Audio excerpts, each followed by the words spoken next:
Republican party of India Athawale गटाच्या युवक आघाडीतर्फे करवीर तालुक्यातील केरली इथं रक्तदान शिबिर घेण्यात आलं। या शिबिराला उत्स्फूर्त प्रतिसाद मिळाला। दरम्यान रक्तदान केलेल्या सुमारे 104 व्यक्तींना सुभाष कांबळे यांनी हेल्मेट आणि प्रवासी बॅग देऊन त्यांच्या प्रती कृतज्ञता व्यक्त केली।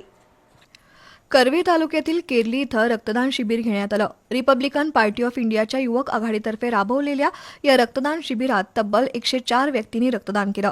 युवा आघाडीचे अध्यक्ष सुभाष कांबळे यांनी या रक्तदात्यांप्रती कृतज्ञता व्यक्त करत त्यांना हेल्मेट आणि प्रवासी बॅग प्रदान केली। रक्तदान हे सर्वश्रेष्ठ दान असल्यानं वाढदिवसासह विविध सण-समारंभांमध्ये युवकांनी रक्तदान करून समाजाप्रती आपलं योगदान द्यावं, असे कांबळे यांनी सांगितलं।